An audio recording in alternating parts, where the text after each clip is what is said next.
Welcome back, everyone. Today we're taking a deep dive into, well, some pretty sneaky stuff. We're looking at a video all about those early HIV/AIDS symptoms that can really kind of fool you. Oh, yeah, it's true. Early HIV, it can be like a master of disguise. Exactly. And that's why I think this video we found is so important. It breaks down like 11 of these symptoms that people might totally miss. It's really easy to brush them off, I think it's just a cold or you're run down or something. Totally. So let's jump right in. The first one they highlight is lethargy. And they're not talking about just needing an extra cup of coffee. We're talking serious, persistent exhaustion, the kind that messes with your whole life. Think of it this way. Your body needs energy for, well, everything. Breathing, digesting, just basic stuff. But when HIV is in the picture, it's hijacking your cells, using them to make more of itself. So it's like your body's in a constant energy drain, just trying to keep up. Right, exactly. And that leads perfectly into the next symptom, unexplained weight loss, or even muscle loss. Yeah, I've definitely wished I could just magically drop a few pounds. But this is different. This is about noticing a real change in your weight or muscle mass, even if you haven't changed your diet or exercise routine. Exactly. And again, this ties back to how the virus is messing with your body on a deeper level. HIV can really screw with your metabolism, making it harder to process nutrients properly. So you're losing energy, AD. Your body can't use the fuel it's getting as efficiently. Yikes. It's definitely something to be aware of, and it really highlights why catching HIV early is so important. Okay, so speaking of things to be aware of, the video mentions frequent vertigo or dizziness. And, I mean, we all get dizzy sometimes, right? Like if you stand up too fast. Oh, for sure. But what they're talking about is different. It's more like that recurring dizziness, a spinning sensation that keeps coming back, more than just feeling lightheaded once in a while. And could that be linked to HIV somehow? It can be, yeah. It might be related to inflammation in your inner ear or even in the brain. It's wild how many ways HIV can impact the body. It really is. Okay, this next one also seems pretty common, persistent body aches. I mean, who hasn't had sore muscles or achy joints every now and then? Totally. But they make a good point with HIV. This kind of pain can be chronic, and there's no obvious reason for it. It's like your body's constantly fighting a battle you can't even see. Okay, this is where it starts to get really interesting, because the next symptom is skin rashes or bumps. Now, I know skin issues can be caused by tons of things, but in the context of HIV, they specifically mention persistent itchy rashes or bumps that just won't go away. Right. And while rashes can be a reaction to a lot of things, with HIV, it could mean the virus is weakening your immune system, making it hard to fight off infections, so even little skin irritations become a bigger deal. Wow, I never would have made that connection. It's amazing how HIV can show up in these, seemingly random ways. Absolutely. It really highlights the importance of paying attention to what your body's trying to tell you, even those little things you might normally ignore. Okay, so symptom number 6. Swollen lymph nodes, especially in the neck, armpits, or groin. Now, I always associate swollen glands with, fighting off a cold or something. But they could be a sign of HIV, too. They can, yeah. See, lymph nodes are like little filters in your immune system. They trap bad stuff and help you fight infections. But when you have HIV, the virus actually replicates inside those lymph nodes. That causes them to swell up. So your body's trying even harder to fight back, which makes those nodes work overtime. Exactly. It's another example of how HIV can have ripple effects throughout your whole system. Now, this next one, I bet a lot of people just wouldn't think twice about. Recurring sore throats. I mean, everyone gets a sore throat once in a while, right? Right. Especially when it's cold and flu season. Oh, yeah, for sure. But what they're saying is if you're getting sore throats all the time, even when you don't have other cold or flu symptoms, that's when it might be worth looking into. So it's not just the sore throat itself, but the fact that it keeps happening. Exactly. It's about noticing patterns and those little changes in your body that might be trying to tell you something's up. All right, on to night sweats. And I'm not talking about just getting a little warm under the covers. I mean, waking up drenched, even if it's cold in your room. A lot of people associate night sweats with menopause, but they can actually be a symptom of tons of things, HIV included. It's all tied to that immune response we were talking about. When your body's fighting an infection, it can release chemicals that mess with your temperature regulation, leading to those intense night sweats. So your internal thermostat is basically going haywire. Pretty much. And that can really disrupt your sleep, making you feel even more tired and worn down. Definitely not fun. Okay, symptom number 9 is digestive issues.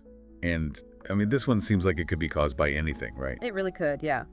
But in the context of HIV, what they're talking about is frequent diarrhea, nausea, or stomach cramps that don't have another clear cause. So how does HIV even play into digestive issues? Well, your gut actually has a ton of immune cells in it, and HIV can disrupt how those cells function, which can lead to, well, all sorts of uncomfortable digestive symptoms. So it's like the virus is attacking your body from the inside out. Exactly. Yeah. It really shows how connected everything is, how a virus like HIV can affect so many seemingly unrelated systems in your body. Okay, we're down to the last couple here.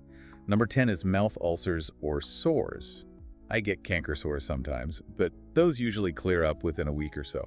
They're talking about sores that are persistent, painful, and don't heal properly. Right. And those kinds of sores can make it hard to eat or even talk. And with HIV, it often comes back to that weakened immune response. Your body's struggling to fight off the infections that cause those sores, so they hang around longer and they can be more severe. It's that immune system again, huh? It seems like a lot of these symptoms come back to that. It really does, yeah. It highlights how important a healthy immune system is for, well, pretty much everything. And last but not least, we have symptom number 11, prolonged fevers. Now, fevers are normal when you're sick, right? That's just your body fighting back. Exactly. It's like your body's natural defense mechanism, turning up the heat to try to kill off the virus or bacteria. But with HIV, that battle can go on for a long time, leading to fevers that linger or come and go over an extended period. So even though fevers are a good sign that your body's trying to fight, they can also be a red flag if they just don't quit. Exactly. It's all about context and noticing when things are a little out of the ordinary. So there you have it, the 11 potential symptoms of HIV/AIDS, as highlighted in this video. I don't know about you, but it's definitely given me a lot to think about. Me too. What really strikes me is how easy it would be to dismiss a lot of these symptoms. Blame them on stress, being overworked, just life in general. That's so true.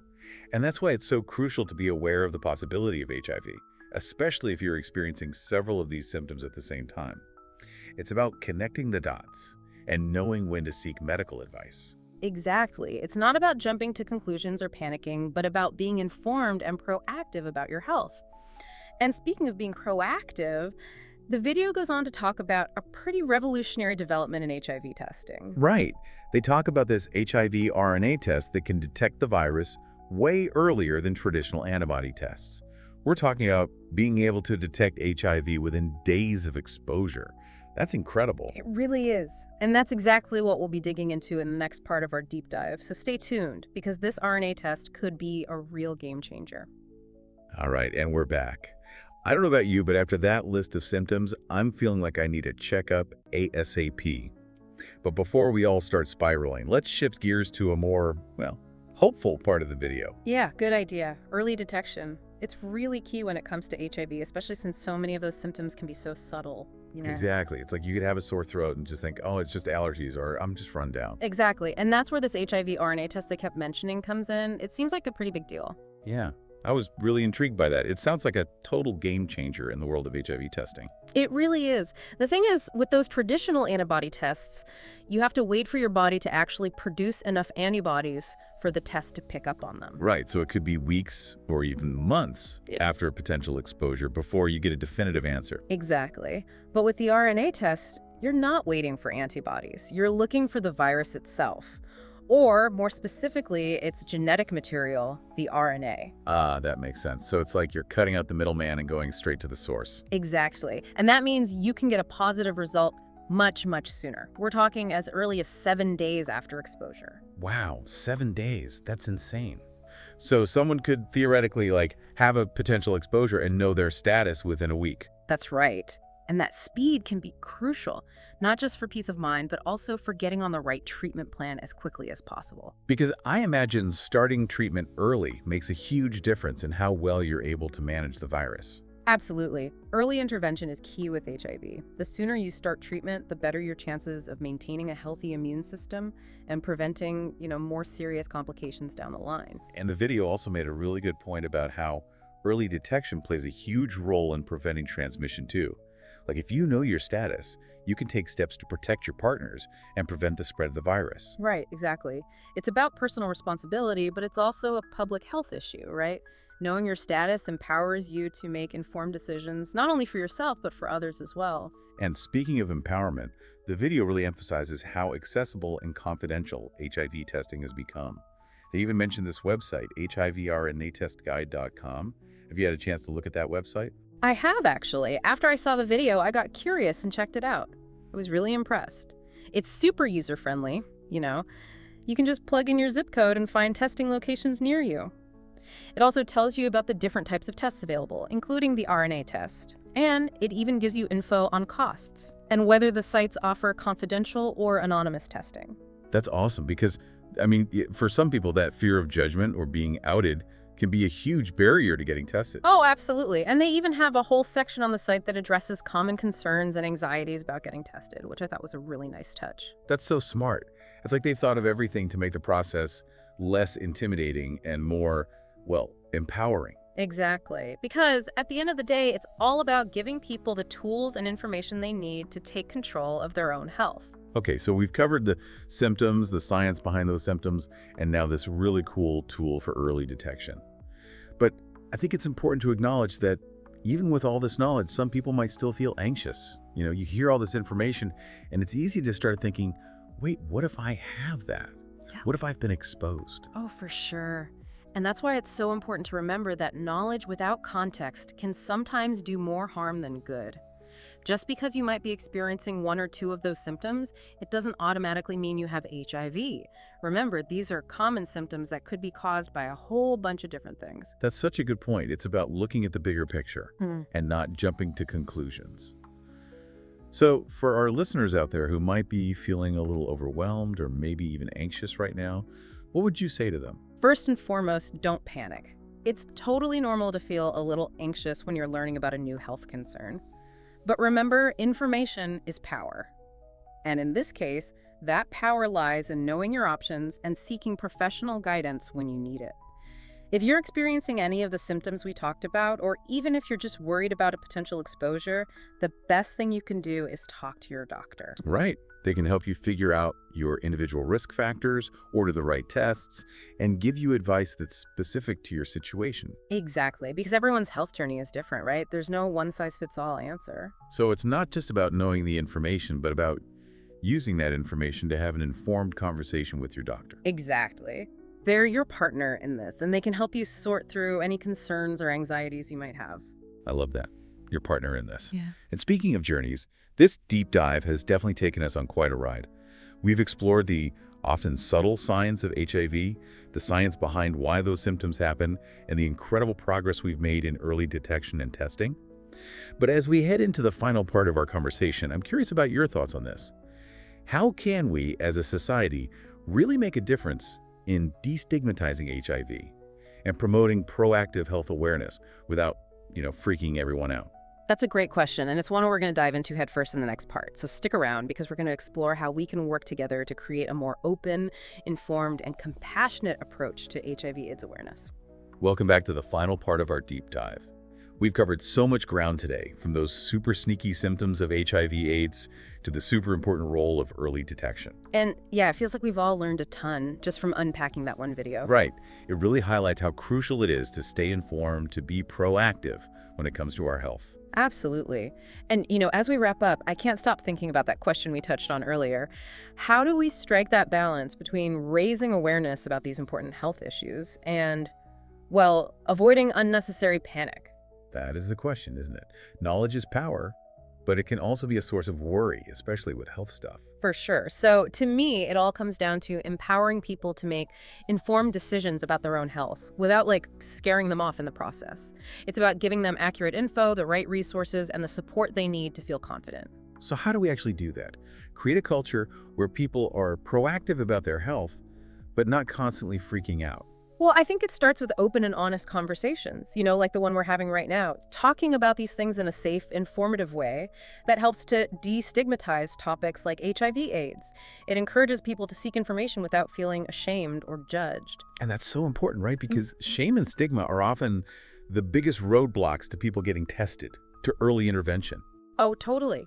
We need to change the narrative around HIV testing. Instead of seeing it as something scary or something to be ashamed of, we need to promote it as a positive step, a way to take control of your health. Exactly. And I think Resources like that website we talked about, HIVRNA play a huge role in that. They make it easier for people to find testing options, get the information they need, and feel more comfortable taking that step.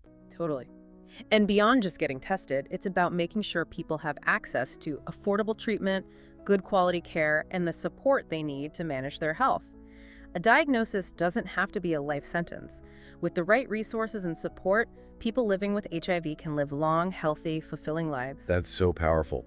It's about shifting the focus from fear and despair to hope and empowerment. And I think that's where the real change happens, when people feel empowered to take control of their own health, and when we as a society create an environment of acceptance and support. Absolutely. It's about recognizing that we're all in this together, and working together to create a world where HIV/AIDS is no longer seen as something to be ashamed of or something to be afraid of. And on that note, I think it's time to wrap up this deep dive.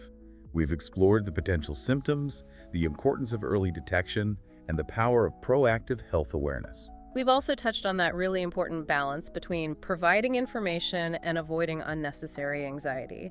And of course, the importance of creating a space where we can have these tough but super important conversations. And I really hope that our listeners are leaving today feeling informed, empowered, and maybe even inspired to be a little more proactive about their own health journey. Me too. If there's one thing you take away from this whole conversation, let it be this. Knowledge is power. Use it wisely. And not only can you transform your own life, but you can contribute to a healthier, more supportive world for everyone. So well said. Stay curious, stay informed, and most importantly, take care of yourselves and each other.